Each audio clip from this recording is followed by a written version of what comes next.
Saudari-saudaraku terkasih dalam Tuhan Yesus Kristus, selamat pagi dan berkah dalam. Kita bertemu kembali dalam renungan harian Kamis 17 Oktober 2024. Hari ini kita peringati Santo Ignatius dari Antioquia, uskup dan martir. Ia adalah murid Santo Yohanes Rasul dan penulis Injil. Ignatius adalah murid yang mengesankan, pandai, saleh, dan bijaksana. Maka tidak mengherankan ia nanti diangkat menjadi uskup Antioquia. Pada masa itu, umat Kristen dikejar-kejar dan dianiaya oleh kaki tangan Kaisar Trajanus yang kejam. Ignatius juga tidak luput dari pengejaran dan penganiayaan itu. Kepada mereka ditawarkan dua kemungkinan: murtad tetap hidup atau mati.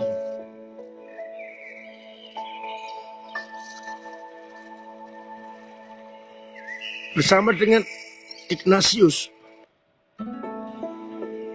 banyak orang Kristiani yang ditangkap dan dihadapkan pada Kaisar. Kaisar bertanya kepada Ignatius, "Siapakah engkau, hai orang jahat, yang tidak mentaati titahku?" Namun di luar dugaan, Ignatius menjawab, "Janganlah menyebut jahat orang yang membawa Tuhan dalam dirinya. Akulah Ignatius, pemimpin orang-orang yang berdiri di hadapanmu.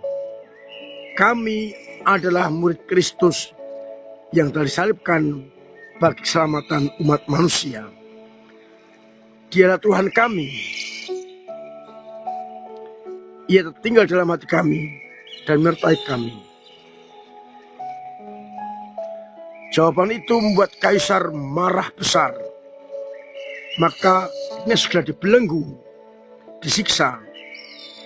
Namun Ignatius menanggung semua itu dengan tabah dan setia.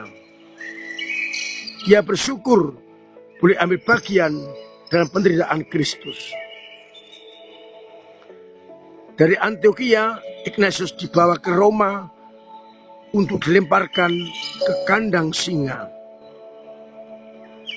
Dalam perjalanan di atas kapal, ia berdoa untuk umatnya dan memberi pesan dengan tulisan agar umat tetap setia kepada Kristus sekalipun penjara dan kematian menghadang. Kita dalam Ekaristi disatukan oleh tubuh Yesus Kristus.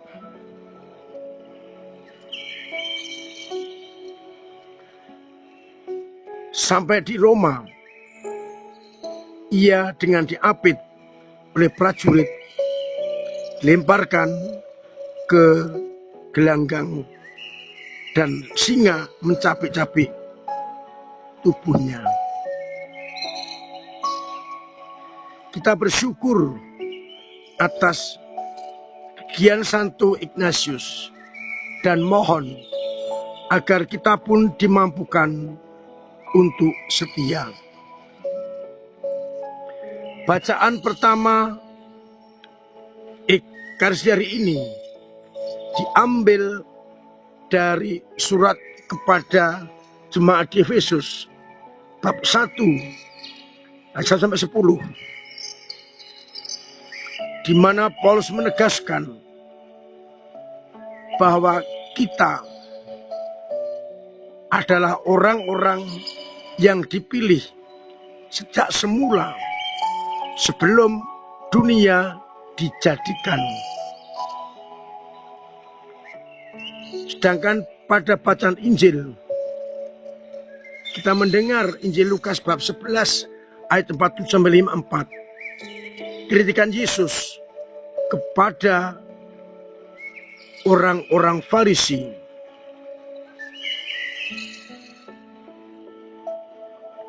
Celakalah kalian, sebab kalian membangun makam para nabi, padahal nenek moyang mulah yang membunuh mereka.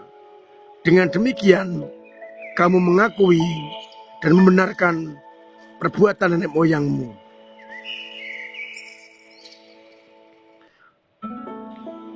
Dan juga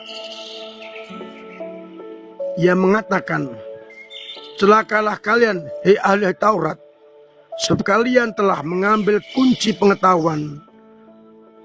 Kalian tidak masuk ke dalamnya, tapi menghalangi orang yang mau masuk.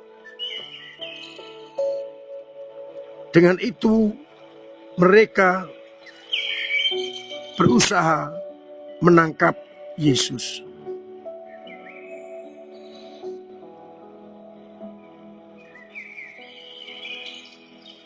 Saudara-saudaraku terkasih,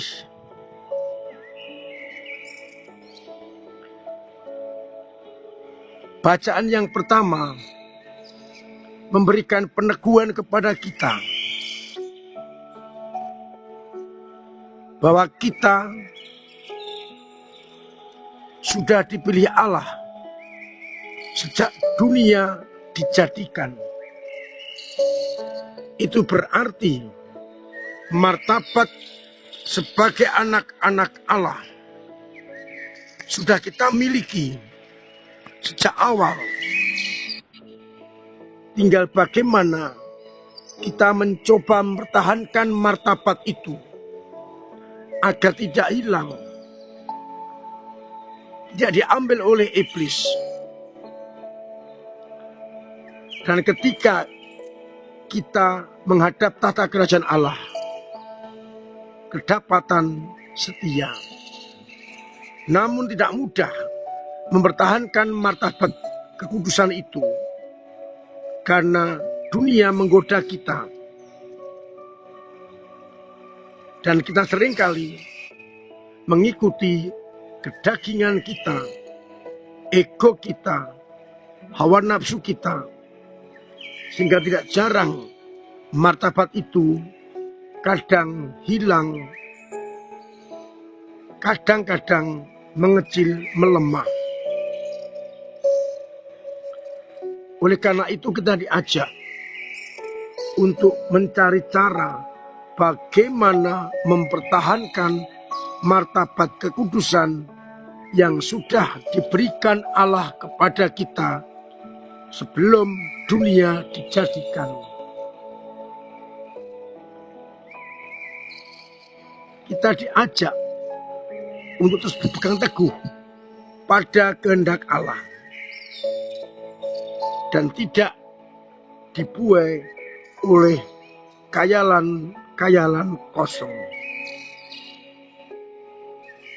Mudah-mudahan kita semakin dimampukan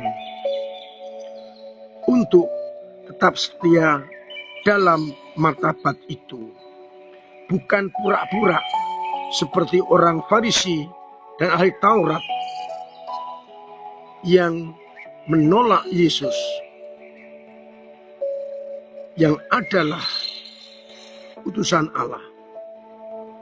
Mari bersama-sama kita mempertahankan martabat kekudusan yang datang dari Allah, agar kita kedapatan setia.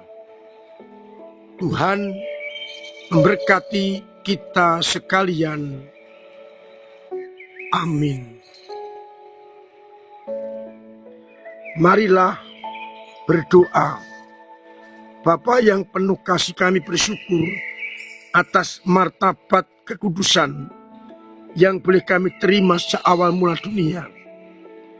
Bantulah kami untuk mempertahankan martabat itu dengan hidup suci, hidup baik di hadapan-Mu, menolak godaan-godaan setan dan godaan dunia.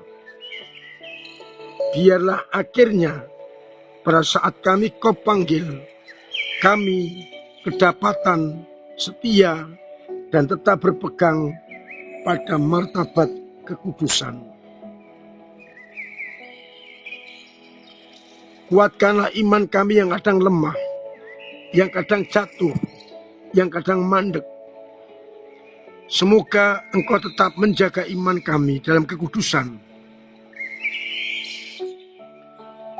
hingga akhirnya kami kedapatan setia. Semoga umat-Mu yang sakit Engkau sembuhkan, yang telah berpulang menghadap-Mu Engkau sambut dalam pangkuan-Mu, yang punya beban berat Engkau ringankan, yang punya persoalan Engkau bantu untuk mengurai, yang kesulitan ekonomi Engkau beri keberhasilan usaha-usahanya, agar mereka tetap merasakan pendampingan, bimbingan, berkat, dan rahmat-Mu sendiri. Untuk itu, sertai kami dengan berkat-Mu sendiri, Bapa dan Putra dan Roh Kudus. Amin. Saudara-saudara terkasih, tetap saya dorong, saya dukung, saya undang untuk menciptakan pola hidup sehat dengan mematuhi protokol kesehatan agar kita tetap sehat dan keluarga kita juga sehat. Terima kasih untuk semua peran serta panjenengan dalam ambil bagian karya gereja lewat doa-doa, tenaga dan karya, serta dana yang akan terus membantu gereja dalam menghadirkan kerajaan Allah di tengah dunia ini. Kita berkontribusi agar kerajaan Allah semakin berkembang. Saya undang umat terus mendoakan Rosario pada bulan Oktober ini, baik pribadi, keluarga, lingkungan maupun paroki. Semangat Bunda Maria kita ambil dalam mencoba mendengarkan sabda Allah, merenungkan dan melaksanakannya. Kesempatan untuk membantu para misionaris terus saya dengungkan dengan cara amplop-amplop yang masih belum terkumpul. Silahkan diisi dan dikumpulkan, dimasukkan dalam kotak persembahan dalam gereja dengan tetap berprinsip sithik ora ditampik, akeh sepikuleh. Mudah-mudahan dengan bantuan kita, para misionaris mengalami sukacita, dan umat pun yang dilayani juga sukacita. Semoga Tuhan membalas budi baik panjenengan, sehingga panjenengan benar-benar merasakan sukacita. Akhirnya saya mengucapkan selamat pagi, selamat merenungkan, salam sehat, Tuhan memberkati.